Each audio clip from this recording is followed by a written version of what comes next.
शिवपुर गांव के एक सुनसान कोने में एक पुरानी मिट्टी की दीवारों वाली झोपड़ी थी। उसमें दो अनाथ बहनें संगीता और पायल अपने माता पिता की मौत के बाद एक दूसरे का सहारा बनकर रहती थीं। झोपड़ी छोटी थी लेकिन उनके हौसले बड़े थे। शाम का समय था और दोनों बहनें चूल्हे के पास बैठकर दिन की बातें कर रही थीं। पायल, तू हर वक्त दूसरों की मदद में लगी रहती है। आज फिर पड़ोस की अम्मा को पानी ठोकर पिया, लेकिन अपने घर में चूल्हा जलाने की फिक्र कब करेगी? दीदी माँ कहती थी कि जो दूसरों के काम आए वही सच्चा इंसान होता है। याद है वो हमेशा कहती थी कि दिल बड़ा रखो, दुनिया अपने आप छोटी हो जाएगी। हाँ, माँ का दिल तो बड़ा था, लेकिन दुनिया ने क्या दिया? बाबूजी गए, फिर माँ, और अब हम इस झोपड़ी में अकेले। तू इतना भरोसा कैसे करती है लोगों पर? दीदी, सब बुरे नहीं होते। गांव में कुछ लोग हैं जो हमारी मदद करते हैं। कल ही तो रघुवीर जी ने कहा था कि खेत का कुछ काम मिल सकता है। रघुवीर जी वो सरपंच हैं। उनकी बातों में कितना दम है यह तुझे बाद में पता चलेगा। लोग बस दिखावे की बातें करते हैं। हमें अपनी जमीन और यह झोपड़ी संभालनी है पायल। ये हमारा सब कुछ है। मुझे पता है दीदी, लेकिन मैं सोचती हूँ कि अगर हम मेहनत करें तो शायद एक दिन ये झोपड़ी भी पक्की हो जाए। हम दोनों मिलकर कुछ तो कर सकते हैं ना? तू सपने बहुत देखती है पायल, लेकिन ठीक है, अगर तू कहती है तो मैं भी कोशिश करूँगी। पर एक बात याद रख, अब हमें कोई और नहीं, बस हम दोनों ही एक दूसरे का सहारा है। बिल्कुल दीदी, और देख, आज मैंने बाजार से थोड़ा आटा और दाल ले लिया है। चल कुछ बनाते हैं, पेट भरेगा तो मन भी हल्का होगा। तू नहीं सुधरेगी पायल। चल मैं रोटी बनाती हूँ, तू दाल चढ़ा। दोनों बहनें खाना खाकर सो जाती हैं। संगीता और पायल के माता पिता के निधन के कुछ ही दिन बीते हैं। विक्रम और सरोज घर में बैठकर चुपके से योजना बना रहे हैं। सरोज, अब मेरा भाई और भाभी इस दुनिया में नहीं रहे। संगीता और पायल बिल्कुल अकेली हैं। यह सही मौका है। हाँ, तुम ठीक कह रहे हो। वो दो अनाथ लड़कियां क्या करेंगी? उनकी झोपड़ी और वो छोटी सी जमीन, सब कुछ हम अपने नाम कर सकते हैं। बिल्कुल, वो कमजोर है। गांव में कोई उनका साथ नहीं देगा। मैं पंचायत में कुछ लोगों को अपनी तरफ कर लूंगा। जमीन हमारे हाथ में होगी। लेकिन अगर वो लड़ी तो संगीता को मैं जानती हूँ, वो जिद्दी है और पायल भी उसका साथ देगी। लड़ेंगी तो अनाथ लड़कियों से कौन डरेगा? हम उन्हें डरा धमका कर चुप कर देंगे। अगर जरूरत पड़ी तो कुछ खूंटियां गाड़कर उनकी जमीन पर निशान लगा देंगे। ठीक है विक्रम, लेकिन जल्दी करना होगा, वरना कोई और उनकी मदद को आ गया तो मुश्किल हो जाएगी। चिंता मत कर, कल ही उनसे जाकर बात करेंगे कि वो जमीन हमारी भी हक है। संगीता और पायल को पता भी नहीं चलेगा और सब कुछ हमारा होगा। विक्रम और सरोज अपनी साजिश को अंजाम देने की योजना बना रहे हैं, जबकि संगीता और पायल अपनी झोपड़ी में अनजान सो रही हैं। दोपहर का समय था और संगीता और पायल घर के आंगन में थी। तभी दूर से विक्रम, उनकी चाची सरोज, उनके चेहरों पर बनावटी मुस्कान थी, लेकिन उनकी आंखों में लालच साफ झलक रहा था। वे बहनों की छोटी सी जमीन हथियाने के इरादे से आए थे। अरे संगीता, पायल, अपने चाचा को देखो, कितने दिनों बाद आए हैं। घर में कुछ पानी मिलेगा कि नहीं? चाचा आप अचानक कैसे? और चाची आप सब भी बताइए, क्या बात है? बात क्या बेटी, बस अपनी भतीजियों से मिलने का मन किया। तुम दोनों यहाँ अकेले कैसे रह लेती हो? हम तो सोचते हैं कि तुम्हारे लिए कुछ करें। चाचा, आपकी फिक्र के लिए शुक्रिया। हम खुद ठीक हैं दीदी, और मैं मिलकर सब संभाल लेते हैं। अरे संभाल तो लेती हो, लेकिन यह झोपड़ी और वो छोटी सी जमीन इतने दिन तक लड़ेगी दुनिया से। अगर यह जमीन हमारे नाम कर देती तो हम तुम्हें अपने साथ रखते, गांव में इज्जत से रहती। चाचा, ये क्या बात हुई? ये जमीन बाबूजी की आखिरी निशानी है माँ। बाबूजी ने इसे अपनी मेहनत से जुटा था। हम इसे ऐसे नहीं देंगे। संगीता, तू गलत समझ रही है। हम तो तुम्हारा भला चाहते हैं। तुम दोनों अनाथ हो। गांव में लोग तरह तरह की बातें करते हैं। जमीन का यह बोझ तुम्हारे कंधों से उतर जाए तो तुम्हारी जिंदगी आसान हो जाएगी। सोच लो, हम तुम्हारे अपने हैं। चाची, अपनेपन का ढोंग मत कीजिए। आपकी मंशा हमें साफ दिख रही है। ये जमीन हमारी है और इसे हम किसी को नहीं देंगे। आप लोग अब जा सकते हैं। हमें अपना काम करने दीजिए। ठीक है संगीता, हमने प्यार से समझाने की कोशिश की, लेकिन तुझे अक्ल नहीं आई। देखते हैं कितने दिन तक यह झोपड़ी और जमीन तुम्हारी रहती है। गांव में हमारा भी रुतबा है। विक्रम और सरोज गुस्से में झोपड़ी से चले जाते हैं, जबकि संगीता उनकी साजिश को भांपकर और सतर्क हो जाती है। संगीता और पायल चूल्हे के पास बैठी थीं। पायल माँ की पुरानी साड़ी को संभालकर तय कर रही थी। दीदी, यह साड़ी देखकर माँ की हर बात याद आती है। वो कहती थी कि मुश्किल वक्त में भी हिम्मत नहीं हारनी चाहिए। हाँ पायल, लेकिन माँ के पास तो बाबूजी थे और हम तो बस 2 बहनें हैं चाचा। चाची की बातें सुनकर लगता है जैसे वो हमें इस झोपड़ी से भी बेदखल कर देंगे। दीदी, डरने से क्या होगा? माँ कहती थी कि डर वो राक्षस है जो सिर्फ मन में रहता है। हम मिलकर कुछ तो कर सकते हैं। तू छोटी है लेकिन बातें बड़ी बड़ी करती है। ठीक है, बता तेरा दिमाग क्या कहता है, हम क्या करें? कल गांव में कथा है ना, चलते हैं। वहाँ लोग होंगे, शायद कोई मदद मिल जाए। और रघुवीर जी भी तो होंगे, उनसे बात कर सकते हैं। लेकिन दीदी, अगर हम वहाँ गए तो शायद कोई रास्ता दिखे। हमारी जमीन, हमारी मेहनत, हम किसी के सामने हाथ नहीं फैलाएंगे, बस अपनी बात रखेंगे। पायल, लेकिन कथा में जाने से कुछ नहीं होगा। लोग बस बातें करेंगे, हम अपनी ताकत खुद बनाएंगे। चाहे जो हो, हम अपनी जमीन नहीं छोड़ेंगे। वो तो पक्का। दीदी, और सुन, आज रोटी मैं बनाऊंगी, तो बस चूल्हा संभाल। माँ की साड़ी को देखकर मन में जोश आ गया है। चल तू रोटी बना, लेकिन जलाना मत, वरना सारी हिम्मत रोटी के साथ जल जाएगी। संगीता और पायल चूल्हे के पास रोटी और दाल बनाते हुए एक दूसरे को हिम्मत दे रही थी। संगीता और पायल सुबह सुबह अपनी छोटी सी जमीन पर सब्जियां उगाने और खेत की देखभाल करने में व्यस्त हैं। दीदी देख, ये सब्जियां कितनी अच्छी हो रही हैं। अब इन्हें बाजार में बेचकर कुछ पैसे कमा सकते हैं। हाँ, कुछ दिन तो चलेगा, लेकिन फिर ये छोटा सा खेत हमेशा हमारा पेट नहीं भरेगा। तो क्या दीदी, मैं सिलाई सीख लूंगी। गांव में कई लोग कपड़े सिलवाते हैं और तुम तो बांस के काम में इतनी अच्छी हो। बांस के काम में वक्त लगता है पायल, लेकिन तेरा जोश देखकर लगता है हम कुछ न कुछ तो कर ही लेंगे। दीदी, एक दिन हमारा खेत इतना बड़ा होगा कि सारा गांव हमारी सब्जियां खरीदेगा और हमारी झोपड़ी वो पक्की हो जाएगी। तू सपने बहुत देखती है, पर ठीक है, अगर तू कहती है तो मैं भी सपने देखूंगी। बस ये जमीन हमसे कोई न छीने। कोई नहीं छीन सकता दीदी, ये हमारी मेहनत है, हमारी जमीन है। हम इसे और खूबसूरत बनाएंगे। दोनों बहनें काम करके सब्जियों को बाजार ले जाने की तैयारी करती हैं।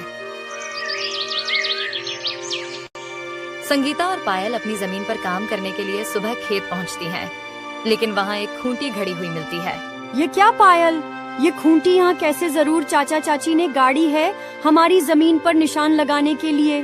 दीदी, ये लोग सच में हमारी जमीन छीन लेंगे? क्या हम सच में अकेले पड़ जाएंगे? अकेले नहीं हैं हम पायल, ये जमीन हमारी है और इसे बचाने के लिए हम कुछ भी करेंगे।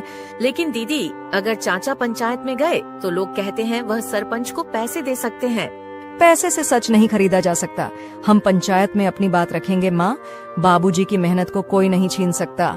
ठीक है दीदी, मैं भी तेरे साथ हूँ। ये खूंटी तो हमने उखाड़ दी, अब आगे क्या करें?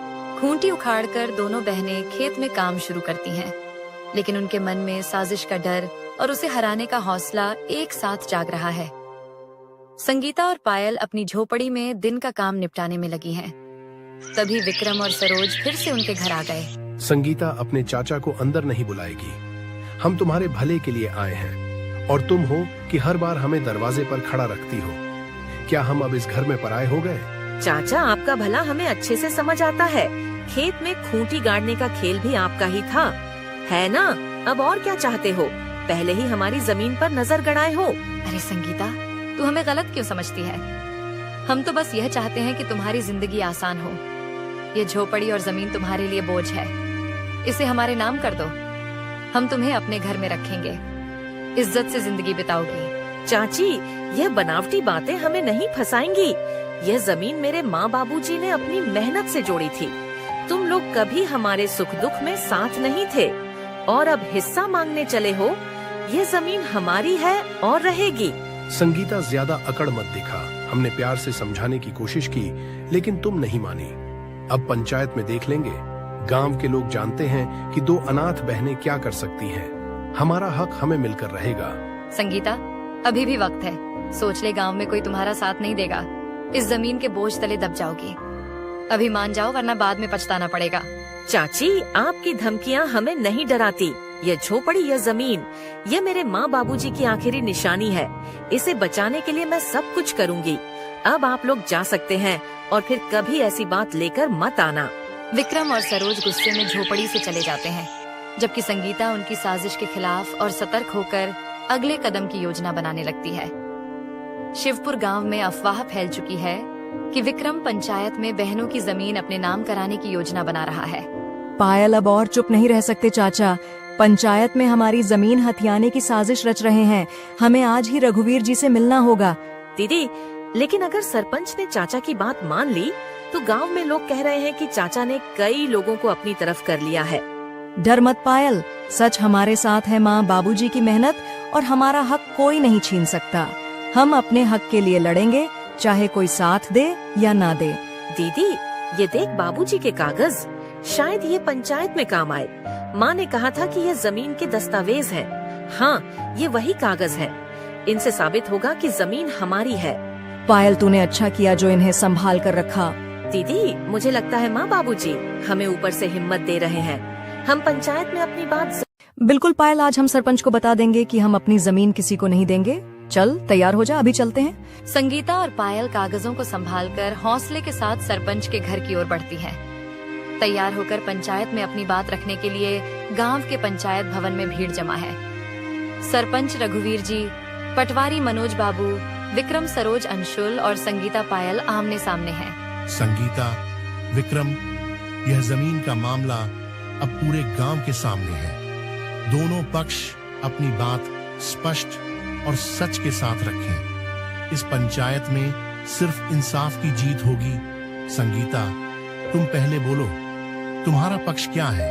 रघुवीर जी, यह जमीन मेरे माँ बाबूजी की खून पसीने की कमाई है।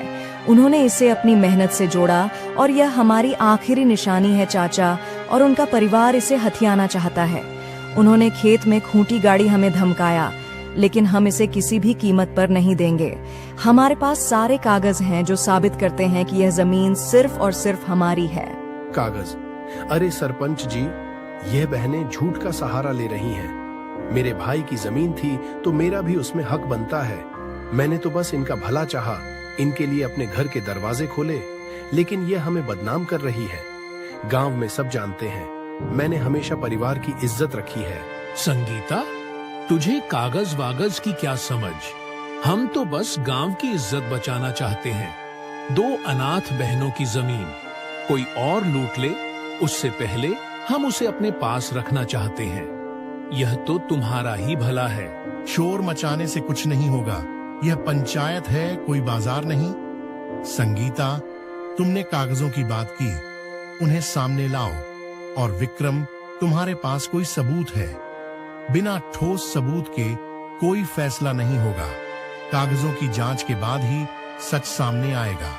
ये रहे मनोज बाबू, मेरे बाबूजी के नाम के सारे दस्तावेज, इनमें सब कुछ साफ लिखा है। जमीन का मालिकाना हक सिर्फ हमारा है। हमने इसे मेहनत से संभाला है और इसे बचाने के लिए हम कुछ भी करेंगे। चाचा ने हमें डराने की कोशिश की, लेकिन हम डरने वाले नहीं हैं। कागज तो कोई भी बना सकता है। सरपंच जी, इन पर भरोसा मत कीजिए। हमारा परिवार पुराना है, हमारा हक बनता है। चुप रहो अंशुल, यहाँ हंसी झांक या हल्की बातों की कोई जगह नहीं है। ये पंचायत गंभीर मसले को सुलझाने के लिए बुलाई गई है। मनोज बाबू, संगीता के इन कागजों की बारीकी से जांच करो, कोई कमी न रह जाए।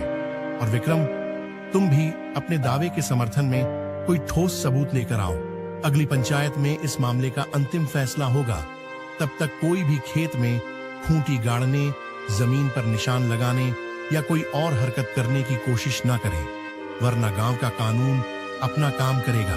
पंचायत खत्म होती है और संगीता पायल कागजों की ताकत पर भरोसा करते हुए झोपड़ी लौटती है, जबकि विक्रम और उसका परिवार गुस्से में अगली साजिश की योजना बनाने लगता है।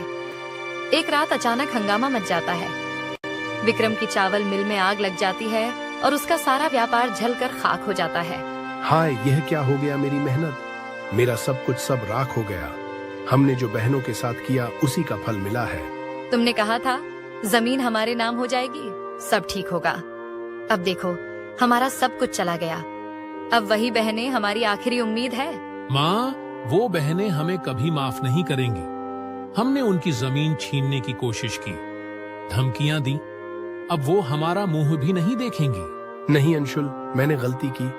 मैंने लालच में आकर अपनी भतीजियों को दुख दिया। अब हमें उनके पास जाना होगा, माफी मांगनी होगी। विक्रम, तुम पागल हो गए हो। वो हमें दरवाजे से भगा देंगी। गांव में हमारी इज्जत पहले ही मिट्टी में मिल चुकी है। इज्जत तो हमने खुद खोई है। सरोज, अगर संगीता और पायल हमें माफ कर दें तो शायद हमारी जिंदगी फिर से शुरू हो सके। चलो उनके पास चलते हैं। पापा, मैं नहीं जाऊंगा। यह मेरा अपमान होगा। वो अनाथ बहनें हमसे ऊपर नहीं हैं।